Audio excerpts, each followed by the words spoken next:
Welcome, everybody. Travel Early Podcast is back. We took a little detour. Today, we have my partner and I on, Jeff Bartholomew. Today, we wanted to talk about the trip we just had in July. We took our trip to Scotland. It was my first trip. So Jeff was very excited to get me into St. Andrews. We went to his home course in Murray Golf Club. So I got to experience a couple big courses, a couple private courses, got the whole experience. We did get to play Dumbarton as well, so I got the big championship style course as well. And then we're going to talk a little bit about first time goers, what you should expect, and really excited. We had some good conversations, some good stuff that you would need to know whether you're wanting to start the planning process or whether you're in the planning process and how to better prepare yourself for your trip. So thank you guys and enjoy. Hayden, thanks for that introduction. I really appreciate it. We're excited to be here with all of you again. And today the topic is what to expect on your first trip to play links golf. And there's no one better to ask that question of than Hayden, who just returned. And if you didn't know that, all you have to do is look at his hat. He's wearing a 150th Open, which is where the Open was in July at St. Andrews. So Hayden, I know that this was your first trip and you just returned from playing links golf. How was it? It was a lot different. Obviously, we've done a lot of podcasts with people talking about what I should expect my first trip, and it was all correct. The course plays a lot different. The weather's different. The people, the places, the buildings.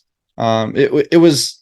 I sort of expected it, but it didn't really get real until I'm there and experiencing, the culture of Scotland. So I'm excited to reminisce today.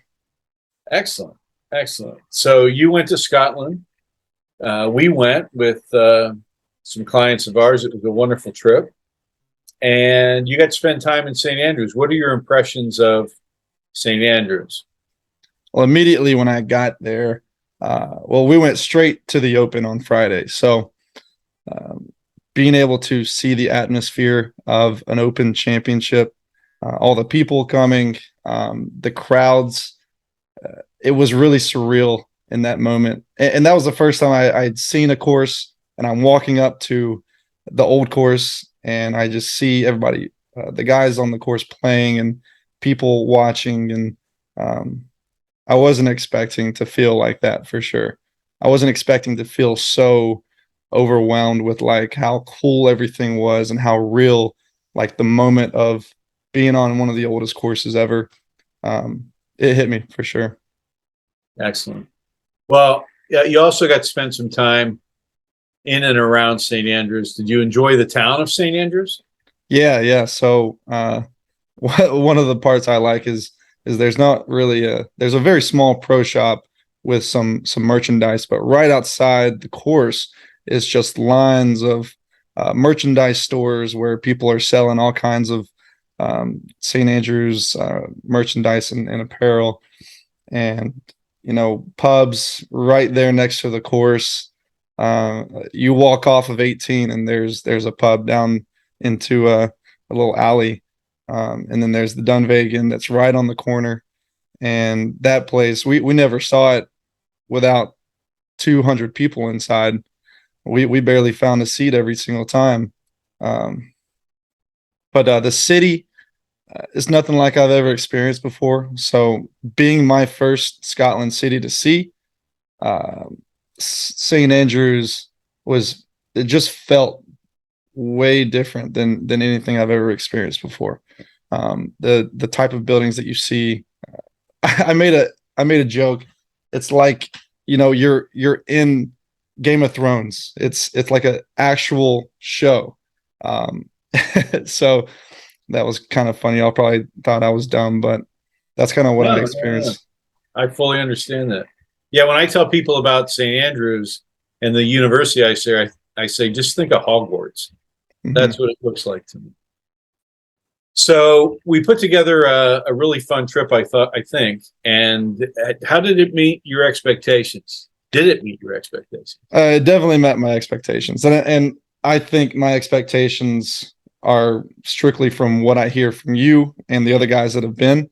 That it's just it feels different walking these courses, um, the look of it, and it definitely met my expectations and exceeded. I would say it definitely exceeded, even though I played terrible that week, and we'll get into that later. But Well, what surprised you the most about your trip? oh, let's see what surprised me the most. Well, I was surprised that we didn't get any bad weather. That was pretty good. Everybody we talked to was bring your rain suit and prepare for bad weather, and we got pretty lucky. So I was surprised about that. Every single day, I was like, I wanted to experience a storm, like playing in a storm and having to put my rain suit on because that's always what everybody talks about. Yeah. But we had what 60, 70-degree weather every day. We had a little bit of rain in like 10-minute increments. We had the I one don't think bad. we never put our rain gear on, did we? No, we didn't. Yeah. I put on a rain jacket for 10 minutes and took it off because it was too hot. And then the wind, we didn't really have any kind of crazy wind until we got to Fortrose in Rosemarkie. So that was an experience, but I was waiting on it. Well, we'll talk more about that. But, we really want to focus on how we can help people better understand what they can expect when they get over there for the first time. And I know that you created some questions for me that you wanted to ask. So why don't we launch into some of those questions? Yeah. One of the first things we wanted to talk about was when you're thinking about your first trip, how do you choose from the different countries? So we do trips to Scotland, England, Ireland, and Wales. So go through each of them and the differences of them. Okay. Yeah, I think a lot of people default to Scotland or Ireland. I think on people's initial trip, that's probably 85, 90% of what we do is book trips to Scotland, Ireland for first time. But we'd like to flip that. And I can talk about all the differences, but let's start with Scotland. Scotland's the home of golf. It's on everybody's bucket list. Most people, not everyone, but a lot of people want to play the old course at St. Andrews. And that's a tough get.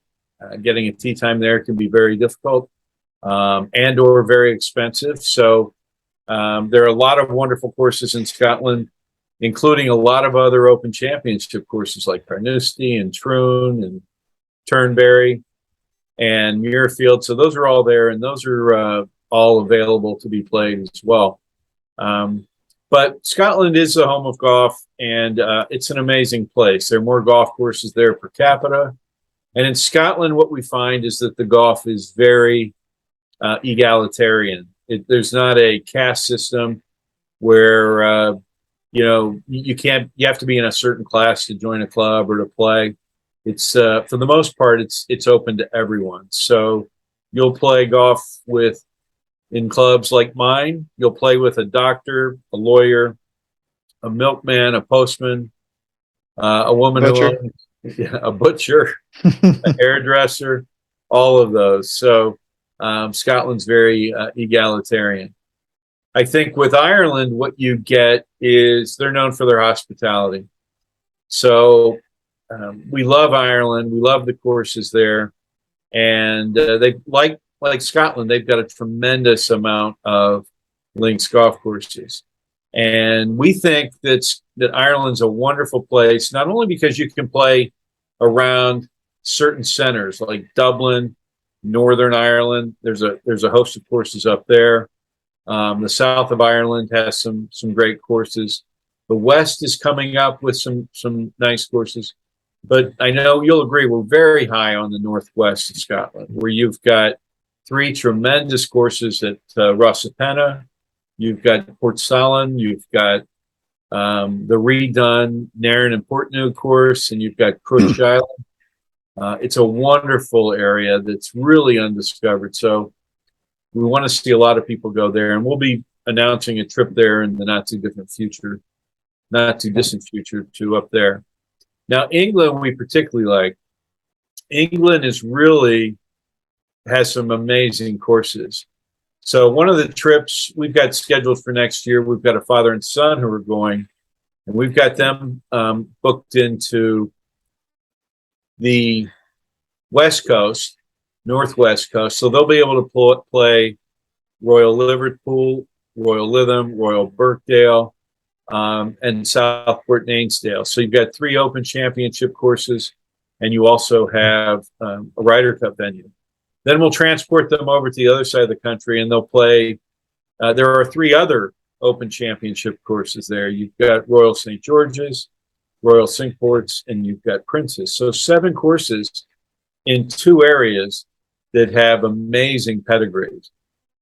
And around there are other courses as well. So you've got Rye and Littlestone over on the East Coast.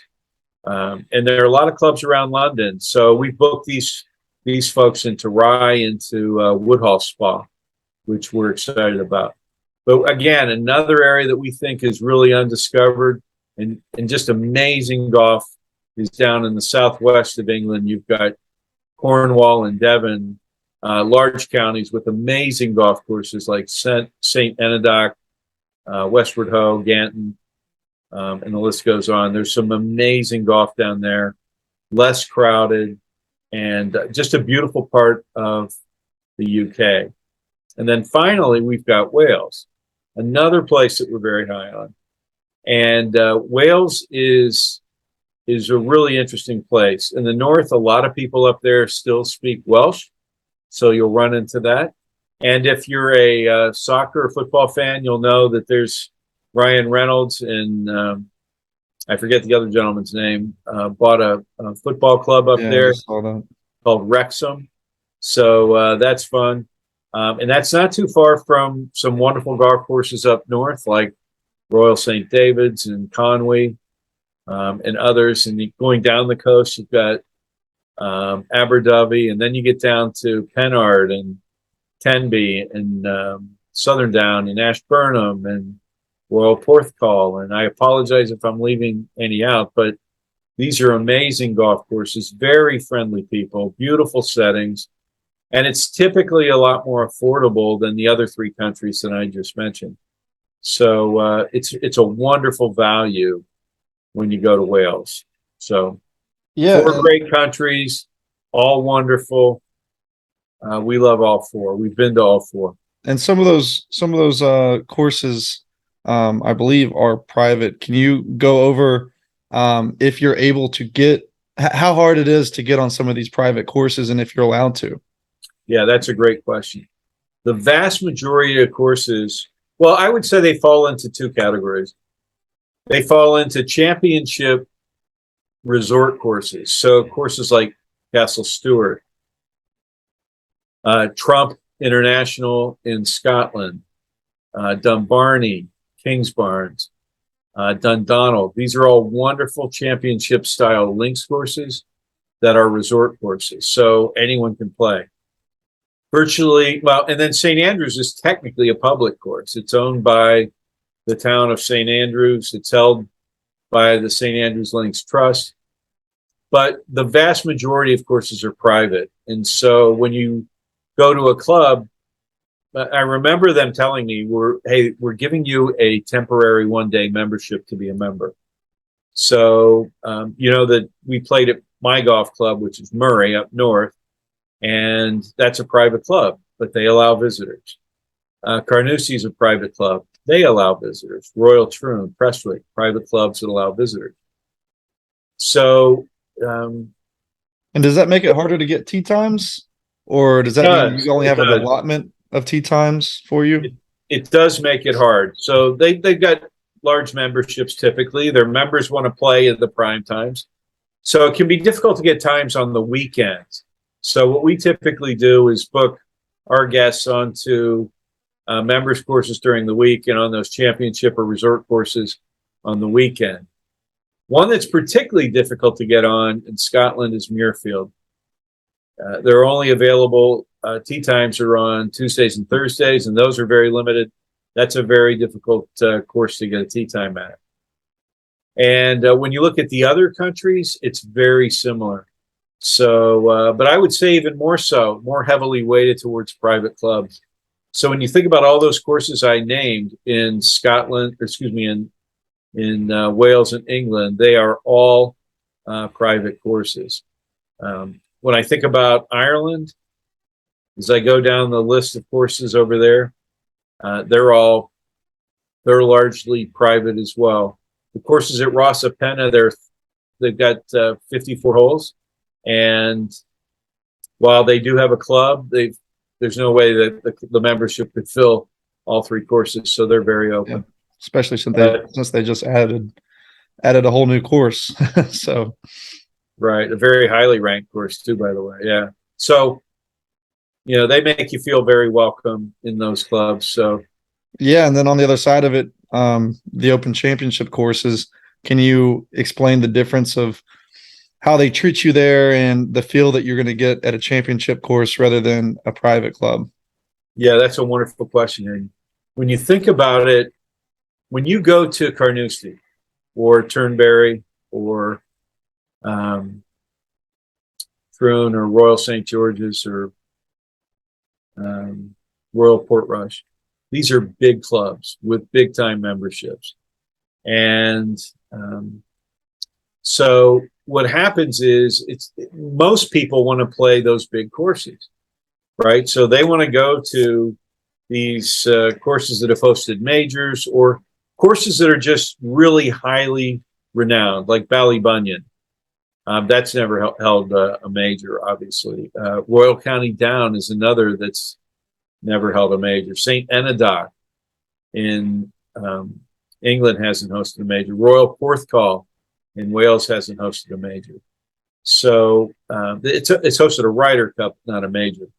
So people want to play these big courses, and we understand that.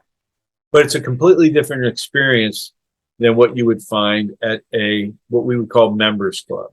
A members club being a club like, say Dukes in Ireland or Hillside or Formby in England, Murray in Scotland, Crail, Ealing in Scotland. These are all wonderful courses where you sit down after the round with for a pint with members. The other thing, and in many instances, you get to play with local members, which is really fun. So it's a completely different experience, and it's one that is more local than the big championship courses. So we like to suggest that our guests try a little of both. So if you're going to play St. Andrews and Carnoustie, mix in Ely or Crail or London Links. Throw in Kingsbarn and Dumbarnie, but make it a mix and not just the big championship courses. Yeah, my first round, you put me with a former captain of the course and the captain of the course, and it was a really good start to my links golf and Scotland experience, because those guys I've never met a Scottish right fans, and it was great that I'm playing on their course, their home course. They're telling me about the holes, they're telling me about the city, they're telling me things about Scotland that I wouldn't have ever known, and I was just sitting like, wow. So I think that experience really was amazing, and it was actually one of the top parts of my trip was being able to play with those guys. Excellent. I had a great time. I'm glad to hear that. I couldn't agree more. But that reminds me, you also got to play the next day. You played Colin. Yeah. Which is a really remote, little known course. What are your reflections on playing Colin? Well, when we get there, it was 9:20 a.m. The clubhouse is tiny. It's not what you're there for. You're there for the views. You're there for the experience of the course, the funky holes. We just walked out. Remember, we walked out there. The clubhouse wasn't open. We paid after. The locals there were like, "Yeah, you're good. you'll just have to come in after. There's normally nobody here till like 11. um, but yeah, I watched the video of the who's the group that did the video for Cookie jar. yeah, so they played the course. And they're like, man, you get to the second hole and boom, right away you got 50 yards straight uphill par three, 110-yard par three that plays, or it was like a 70-yard par three that plays 110. And I barely made it up the hill. But yeah, some of those holes were crazy. One was 50 yards downhill. You have two par threes in a row, blind shot over a rock. That I almost made a hole in one on, actually. Right, exactly. We had one of our buddies wasn't playing that day, or he was on and off because of an injury, but he went and stood on top of the rock that we were hitting over. And I think if you jumped, you could see the flag, but then you had to go back down. And he said it lipped out. That would have been an amazing first hole in one if I could have pulled that one Blind off. shot hole in one. Yeah. That would have been nice with Yeah. eyewitness too. Yeah, that would have been amazing. Yeah, so Well, Colin, the reason I wanted to bring that up is people don't think about places like Cullen or Murray or Crail, and I tell people that's one of the most fun rounds of golf I've ever had. I mean, it was quirky as can be, but it was pure fun, and we played with 6 clubs. Right? Yeah, and we played 5 people too. Like we played a 5-some with 6 clubs. And there wasn't that many people out there, or if there was, we let them pass, and it was no big deal. And we had a great time. That was a really good day. Yeah. So what else you got for me? So we never played more than 18 holes, and I think that was a very smart thing. I played 8 days in a row, 18 holes. There was one day where we're in the clubhouse with a couple beers and we're like, we should go play 9 more holes. But that's and not you gonna did. happen. We did, and it was great. But 18 holes a day for 8 days, even at my age, was a good amount. I think we had enough time to experience the rest of Scotland and experience restaurants. What do you suggest for amount of golf that you play in a week if you're going on a trip? Yeah, that's a great question. I guess that's a 2-part question. First of all, what's interesting is you can go out and play. They have reduced rates if you play a second round in many instances. Obviously, at my club, you can go out and play for free. And half the time, I think the price was a day pass. Right. Yeah. So you're right. Sometimes it's a day pass. Yeah. I was booking a trip earlier today for some guys that are going to Cruden Bay, and they've got a second 9-hole course called St. Olaf, and if you can play that at no charge after your round if you choose to. Yeah. Nice. But I think the one thing we would discourage is 36 a day. I think what people forget is that you're walking 6 to 7 miles around. And if you're there for 10 days, you're walking 140 miles, right? Most people aren't used to walking 140 miles in 10 days. But yeah, even for us, we walked, I think you calculated over 40 miles in the 8 days that we were playing. Yeah, including the Open, it was around 40, 50. Yeah. So, what we like to see is that people leave some room for some excursions, some activities outside of golf, whether that's traditional Irish music, visiting a distillery, visiting a brewery like we did, which was great, going to trout fishing, fly fishing, off-roading in a Range Rover. Even visiting a small fishing colony that was a great experience as well. That was a lot of fun. Yeah, going to some of the small fishing villages on the Murray Coast or down in the East Nuke of Fife is a great thing to do. So, if you're there for 8 days, we like to see people take 2 days off. So The day you arrive, we don't like booking people to play that first day. You're dealing with jet lag, they're tired.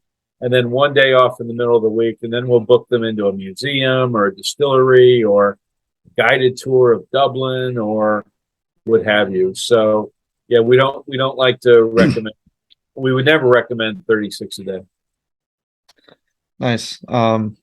And a lot of people don't know that there's no golf carts in Scotland. I mean, a lot of people do know that, but I think there's only like a couple at each course, and you have to have a doctor's note. So, talk about walking versus the cart. And I honestly think that it was better using a trolley.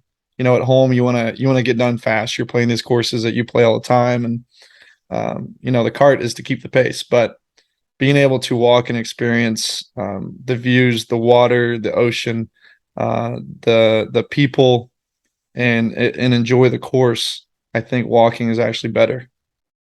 Yeah. You want to talk Well, about a little bit about like why there's no carts? yeah. I mean, over there, as you said, golf's a walking game, and there are very few carts available. And if you do get a cart, you got to have a doctor's note. And so it is a walking game, and you have to be prepared for that. So you've got to be fit, meaning that I've got some clients. I should say we have some clients going in 2.5, 3 weeks, and they're walking every day, making sure that they're in shape. Not trying to get in shape, but getting used to walking that many miles, Yeah, relatively short period of time.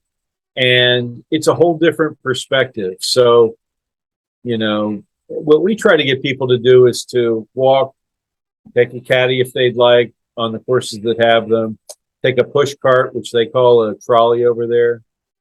If you want a buggy, which is what they call a golf cart, you got to have as you said, a doctor's note. But what we're trying to get away from is being the ugly American in a golf cart with a cigar and a hot dog. And they don't have cart girls. The other thing that we haven't talked about that makes you want to make sure that you're in good shape is, one, you're walking, but two, the majority of courses that are links courses are out and back. So I was ours just thinking about in the that. States tend to be loops where you make the front loop, come back to the clubhouse, make the second loop, and the clubhouse. Yeah. Most courses there, St. Andrews is an example. You go out 9 holes, turn around, come back 9 holes. Murray, where I'm a member, out 9 holes, back 9 holes. Right? It doesn't Carnousties that way. The vast majority don't come back to the clubhouse until you're done. So Yeah, that's one thing there that are some courses that do have, for lack of a better term, a halfway house out there in the middle to get a cup of coffee or a soft drink or a candy bar or something. Carnoustie's got that. St. Andrews has that. Right before the 10th hole, they've got a spot where you can get, something to eat if you need. But for the most part, you better pack it in your bag. yeah, we ran into that a couple times where we're on hole number 8. We're about a 2 hours walk back to the clubhouse, and we ran out of water. So we were definitely prepared the rest of the days for water and any kind of snacks. So that's another thing to think about for sure. Yeah, I paid one kid £5 to get me a water That's right. at that tournament we were in. But yeah, Yeah. Let's talk about weather. And I know I already spoke a little bit about how we got really lucky. But obviously you've been 25 other years of Scotland and Ireland. What kind of weather can you expect? And I do want to hear some stories about the worst weather you've had. okay, well, let's start with that. The worst weather I had, I was in Ireland, Southern Ireland in June, and it snowed. In June. Yeah, Love it. snowed and hailed. I mean, literally, it was crazy. You might recall the Open at Muirfield close to 20 years ago. And I remember it was howling wind, extremely cold, temperatures in the 40s, maybe the high 30s. Players were wearing those winter gloves, mitten-like things. They had stocking caps on, heavy coats. It was crazy. And you never know what you're going to get over there. And so you want to be well prepared, right? So in my bag, I keep everything that I need. I've got rain gloves. I've got a waterproof bucket hat, waterproof jacket, waterproof pants, waterproof golf shoes. The waterproof jacket and pants are especially good over there, not just for rain, but wind, right? So, or if it's cool, right? It helps insulate. So a good set of waterproofs is really important over there. And, you know, like we were there, it never got above 72. So we were in Scotland in July, it never got above 72.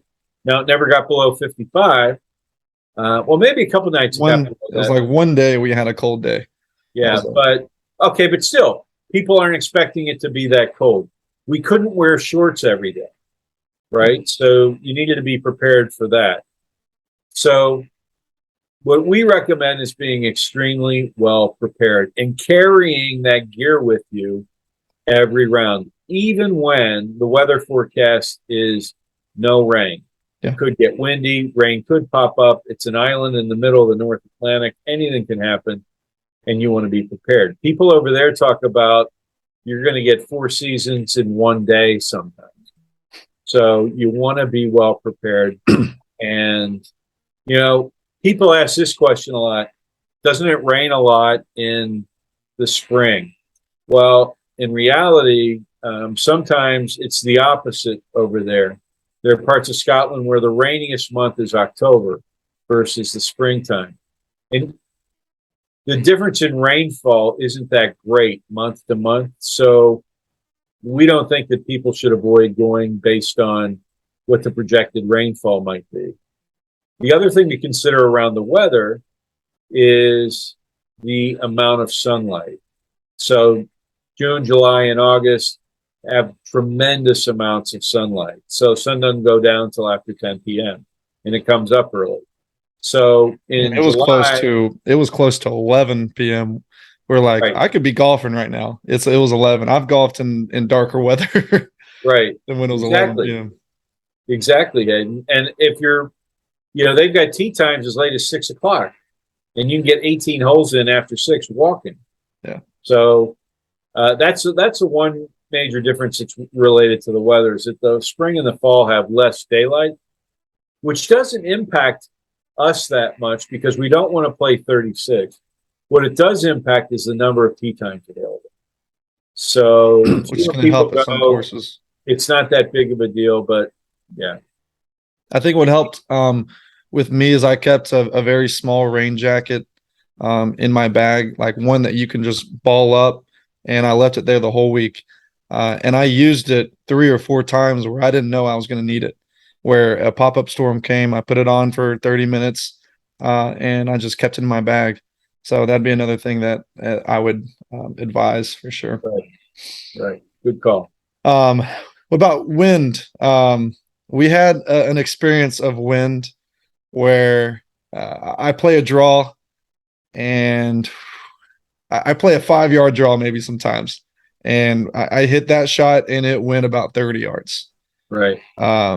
So we got unlucky. I think that the wind was side to side, I think, and they said it's not normally like that.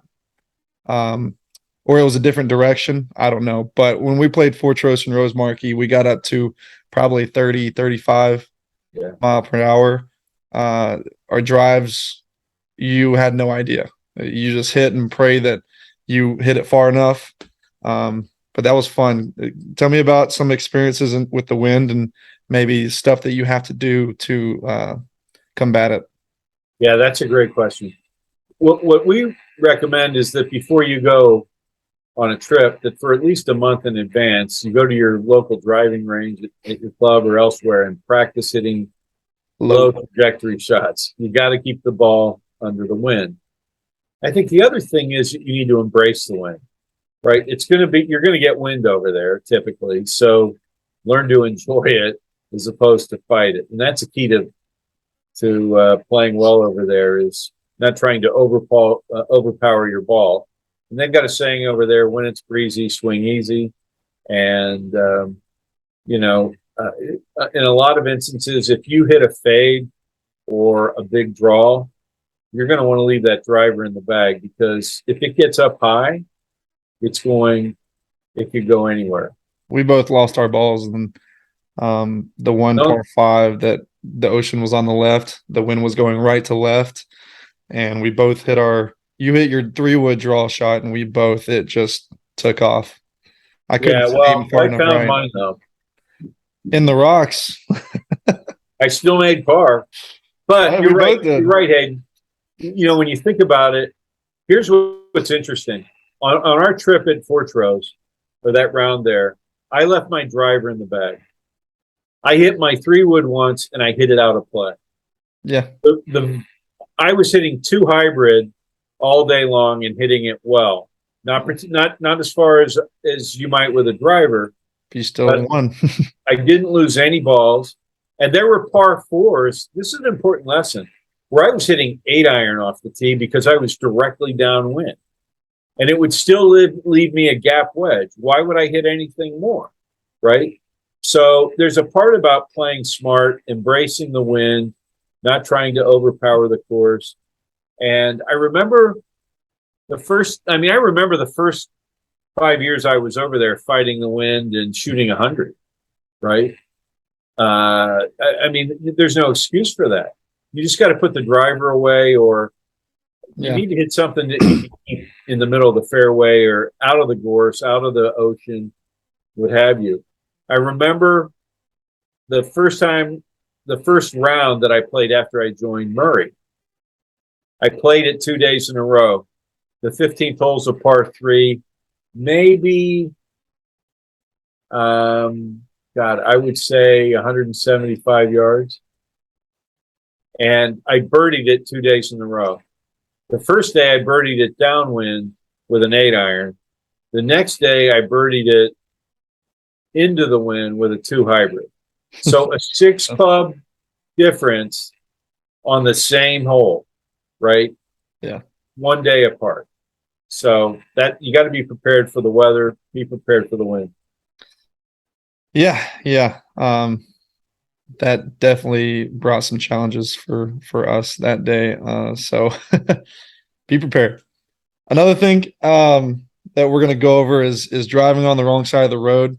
I remember when I first got into a car for the first time, and I had forgotten about it.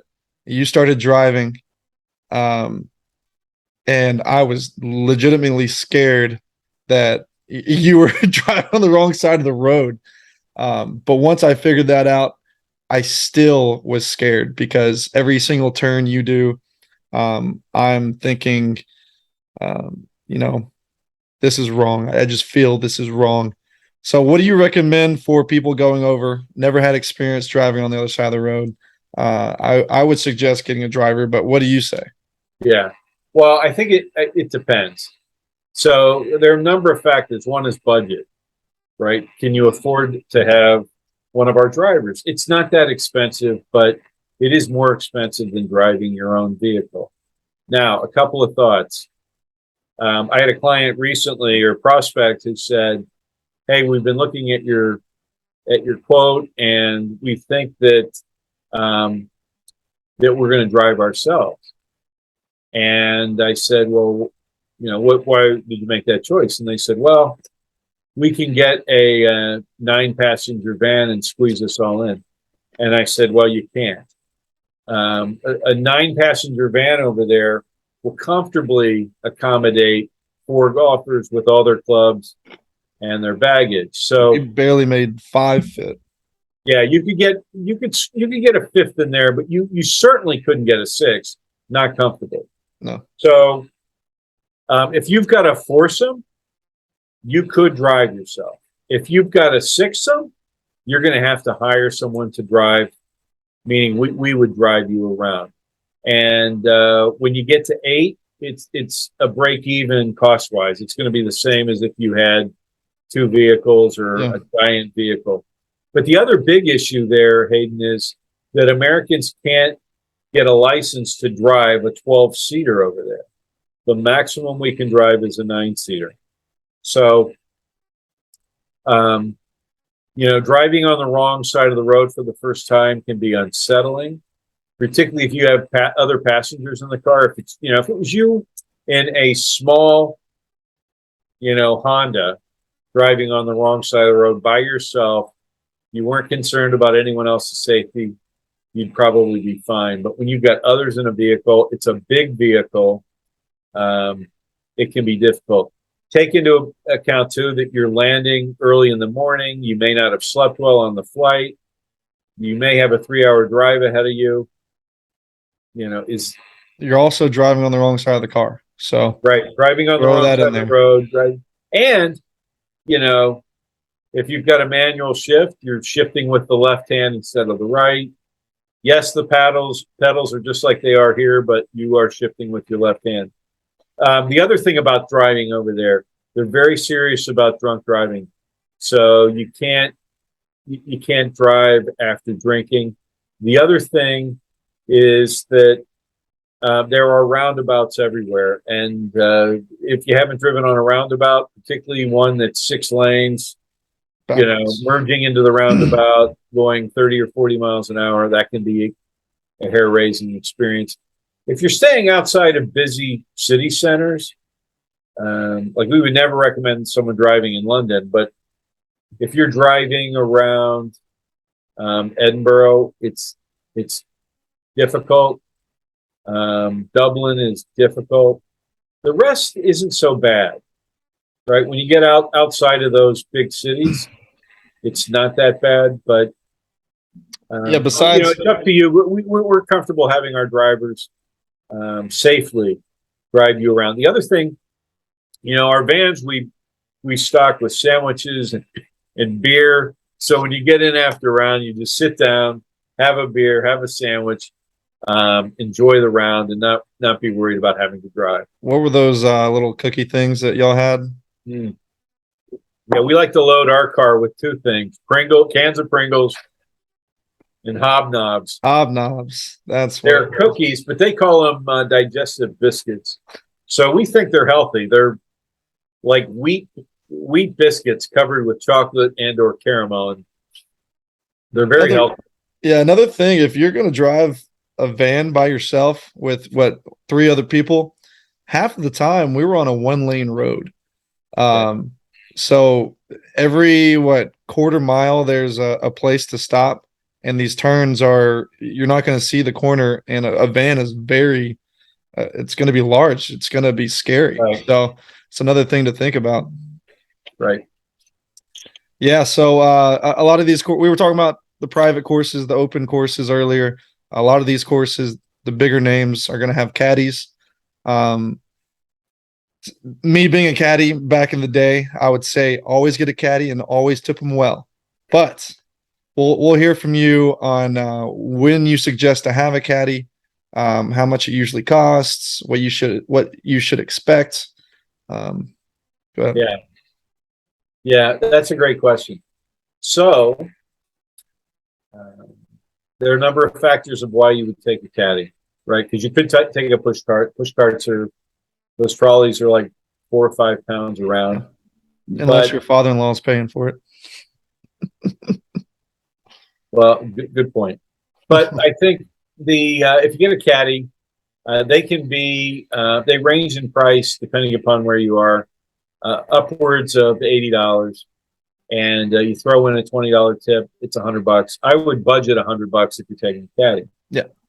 So if you're playing 10 rounds and you want 10 caddies, that's $1,000. If you, what we recommend is that people take caddies on championship courses. So if you're playing Ballybunion or Royal Porthcawl or Royal St. George's or Carnoustie, by all means take a caddy, and they'll have plenty of them.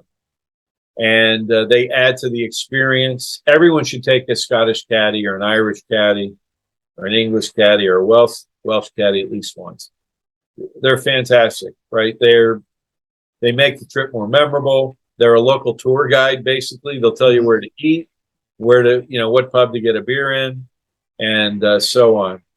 And the other thing is they probably save a couple of strokes per side in reading putts, telling you where to hit, where not to hit. So if you're betting money, you might even just break even. Right. We would recommend, we love caddies. The stories they tell, some of the funniest stories I've ever heard have come from the caddies on links courses. So if you can afford it, we would recommend them. One other note, some of the smaller clubs. Now, this could be a good thing. I'll take Crail or Ely or Murray. Courses that I've played a fair amount. They don't have caddies, not professional caddies. When you say, hey, I want a caddy, I can tell you from my experience at Murray, I get an email along with 100 other people. Hey, we're looking for caddies next Tuesday. Would you like to caddy? So they're getting local members to be caddies at almost everywhere but the big championship courses. So, if you want a caddy, you're going to get a local. It'll be a great experience. So if you can afford it, take them everywhere, but certainly take them on the big ones. Yeah, I mean, imagine being at one of these open courses that maybe the old course, and you have a caddy that's telling you, Tiger birdied this hole. He was in that bunker, got up and down to win the Open. That's a great point. That's a great point, Hayden. We did that at Royal Birkdale. Our caddies, we were a 3-ball, and the caddy said, do you want to play 18 from the championship tees? And we're looking around us like, where could they be? And there's this tall grass raised up on the back, and they go up there. So we went back there, and we played. This was shortly after they'd had an Open championship there. So we all played it. We all birdied it from back there, which was an amazing experience. Totally. But that's a great memory. So a lot of the questions that I had for people, one of the things was, how's the food? Because obviously everybody's a big food eater, but I'm extremely high on, I need a good food experience. Y'all said don't expect much, so I didn't, but I would say that I thought the food was great. There's a couple things that I didn't like. Were fries. If you get fries regular, you're getting fries cut and thrown in with nothing on them.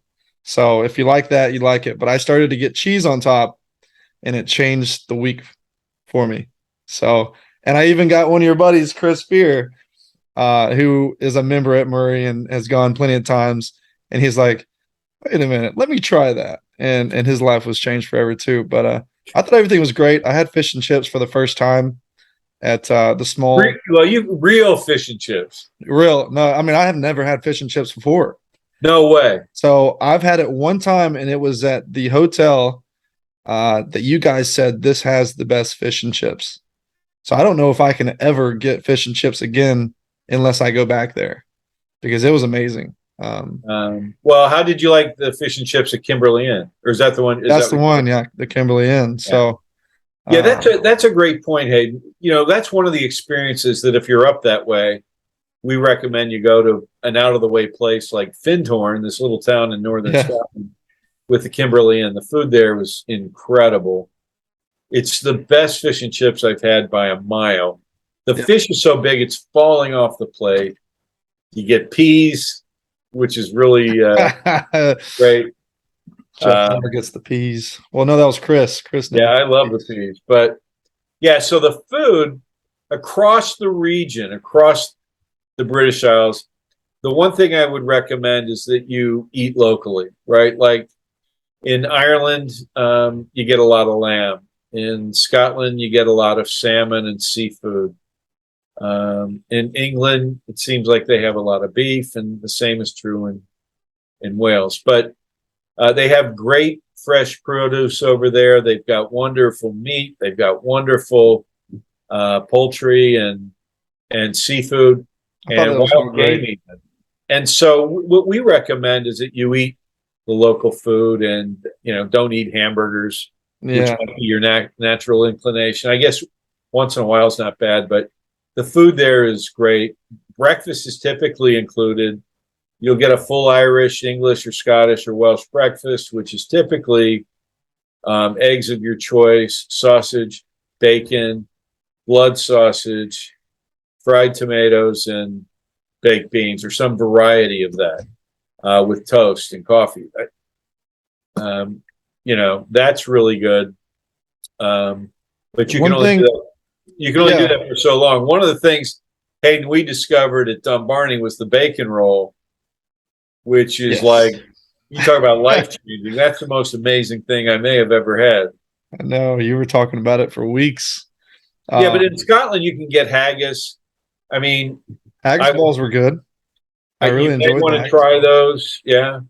One thing, Um, another thing we noticed was obviously you already knew this, but when we went to visit Castle Stewart's clubhouse, you go in and you think like you're going into a country club in Alabama or Atlanta, and I see burgers and onion rings.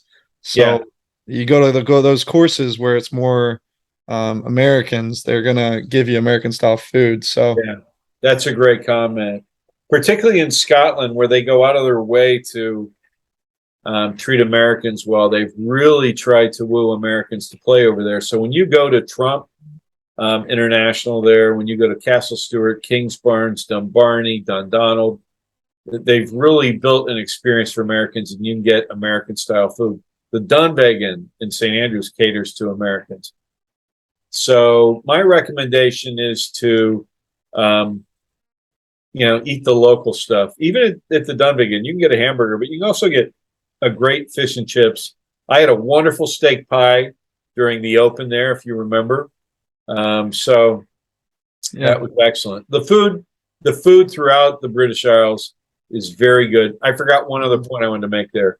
What's happened in the last 25 years since I started going, where the food really did have a poor reputation across that region, is that the whole culinary experience around the world has changed. There's a lot more fusion, right? Fusion of cultures and cuisines, and more chefs available, and creativity has gone into the menus in the major cities throughout the British Isles, and that's raised the expectations of people across that area. So even in small towns, you can get very good food. So, and the other thing that you can get across that region, obviously, a lot of people from India have settled there, so you get amazing Indian food. But there's a Chinese place in a small village that we went to with a Chinese family with amazing Chinese food. So, you know, one enjoy thing, the food in Scotland. one way that you can never go wrong is steak. If you're a red meat lover, you can get steak almost anywhere, meat pie, whatever. The beef is good. Yeah, So I agree with you. I we agree. visited a local butcher, right, and bought about what was it, 150 pounds worth of red meat and cooked it all and ate it Right. throughout the rest of the 3 days we were there. Yeah, when he says 150 pounds, he means pounds sterling, the money, not 150. Oh yeah, yeah. Sorry, Right. currency 150 pounds. So that was a good night.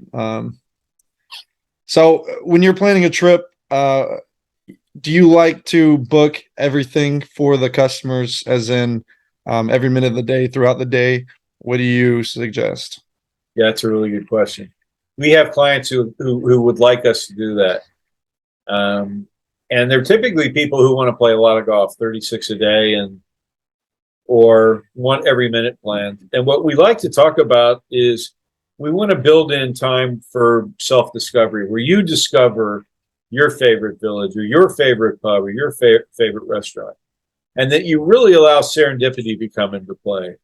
That you can't legislate fun, and sending you to all of our favorite places may seem like a good idea, but we'd love for you to find a place on your own and come back and tell us about it so that we can send other people there. But, some of the funnest things that we did on that trip were restaurants we stumbled into, or, places that we weren't aware of that we stopped at. you know, we find that to be more fun. So allow time for serendipity would be a big tip from us. Yeah, I think when we were just walking around St. Andrews, we didn't have a plan. We were just walking around. There's so many different shops and experiences, different coffee shops, bookshop, Yeah, whiskey shop that you want to go into and see all the different whiskeys they have, cigars. You want to experience it. So sometimes just don't have a plan. Just walk around the town, exactly. Enjoy experience it. the people and the culture. Absolutely. Yeah. So, how would you describe what makes Royal Links golf tours different from other tour operators? Yeah. Well, I think a lot of it has to do with what we've been talking about, the amount of experience Experiences. that we have in planning people's trips, the number of times that we've taken people there, the number of times I've been. And we built the company on the notion that it's not just about the golf. That the I saw something the other day. I heard this quote, and I think it was from a book. I think it was called The Big Panda. And there's a panda walking, and it's got a mini dragon riding on its back. And the dragon says, "What's more important, the journey or the destination?" And the panda says, "The company." Right? Think about that. So the company that you keep, right? So how fun would that our trip have been without um, the six guys that we had? Right? It would have been completely different. The company was excellent, Yeah. right? And so um, we want to help create unforgettable trips for everyone by building in serendipity, by sending you to time proven places, by making sure that we take all the worry away so that you can enjoy the company that you're with and not have to worry about what we're worrying about behind the scenes to make sure that your trip goes off flawlessly and seamlessly. So we pride ourselves on building excellent experience-based trips, right? That we want to create a great experience. Whether that experience starts with you and I from the moment we talk to people through when they return. We want it to be an amazing experience, not just good, but and not just great, but unforgettable and amazing Yeah. is I what think we want. one thing that I love is that we're not just going to throw an itinerary at you, say this is the trip that we have. This is what we want you to do. It's this price, and we send you. We give you a very, you know, here's the course, here's the day, here's the tour, and then we're going to go through, 5, 6, 7 times. We're going to change things every single day until it's perfect for you guys and you guys feel comfortable with it. And I love that because it makes the customer feel very comfortable with what they're doing because it's their money and we should customize it to what they want and their needs. Yeah, yeah. There are multiple iterations. We want the client to have input onto their trip. We do want them to use our expertise, but ultimately they're the customer. They make the decisions. We can strongly recommend why they should or shouldn't do something, but ultimately it's their choice. We want to make them happy. That's what we want to do. And most of the time they're saying whatever you think, and that's most of the time. But sometimes somebody Right. wants a certain type of food, certain type of hotel, and we completely understand, and we're ready to give them exactly what they're wanting, the change that they want. So Yeah, we got two new clients today. One of them was very heavily involved in making lots of changes. Why are the courses in a different order? What if we did this? What if we did that? And he apologized for being a pain in the butt. He said, "Hey, this is your trip. You're not a pain in the butt. We'll get it right." Took multiple iterations. The other client just said, like, "Where do we send the check? What you've got is fine with us. If you recommend it, that's good enough." Yeah. we're happy either way. As long as the client's happy, we're happy. Nice. So let's talk a little bit about what we have coming up as for podcasts. I know we've taken a little break. We had the trip to Scotland, so we wanted to talk about that, and we have a couple people lined up. Talk about a little bit about that. Yeah, I'm really excited about who we've got coming up and some of the ideas that we have. So next week we're going to well, this week you're obviously listening to us today. Next week we're going to have Vince Cellini, a sportscaster who is a national sportscaster. He's an amazing guy. He's become a friend of ours, and he's on the Golf Channel. He's broadcast NFL games, Super Bowl games, The big break. NBA games, the big break, World Series, you name it. He's fantastic. And then we also have Chris Fear, who is a repeat client of ours. We're going to have him on. We've got a couple of weeks, we'll be doing a podcast with a doctor from Cincinnati who we met on our trip in St. Andrews. About 4 times. Yeah, we ran into him multiple times. His name's Dr. Clyde Henderson. He's a orthopedic surgeon, recently retired, and he has played golf in all 50 states, and he's played golf on 6 of the 7 continents. And one of those continents that he's played on is the one you would least expect someone to have ever played golf on, but he's done it. So he'll have some fascinating stories. And then we've got another one with Hayden and I on planning hacks, how to make an amazing trip the next time you go to the British Isles. So that's what we have coming up. Yeah. So look forward to those in the next coming weeks. We'll be back to weekly podcast, and we appreciate you guys coming on today. Is there any last words from you, Jeff? Hey, we're very busy right now. We're very busy right now. The reason that we're very busy is there's a lot of pent up demand for the British Isles for this year, next year, even the year after. The pandemic, which thwarted all of us from traveling for a couple of years, the floodgates have opened. Everyone's traveling again. So if you think about 2 years of pent up demand plus the demand for this year, you're trying to squeeze 3 years of travel into 1 year, the demand into 1 year.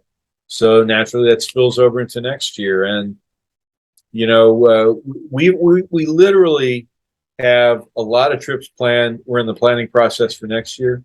We've got at least 5 on the books for 2024 and 3 for 2025. So people are booking out multiple years in advance. So when you're ready to talk, so are we.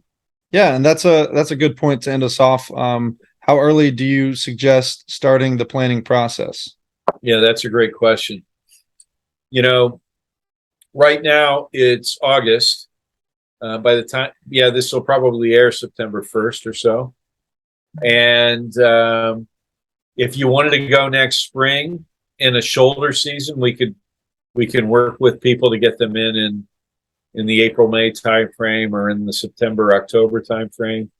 But June, July, and August are extremely, extremely tight with tee times and accommodations and everything that goes with that. So typically what we would like to see is 15 months. And we're not saying that for our benefit. We're saying that for your benefit. So as an example, if you wanted to go to England in 2024 in the spring, then let's start talking in February and March of next year, 2023. So the point is, these things come up on us pretty rapidly. So you want to start the planning process early. We're running into problems where somebody has come to us literally last month. They wanted to go to Ireland next year, and we looked at the courses in the area that they wanted to go, and we did not find any tee times. Right. So next year is very, very tight. If you're going this year, England, Wales would be a good idea.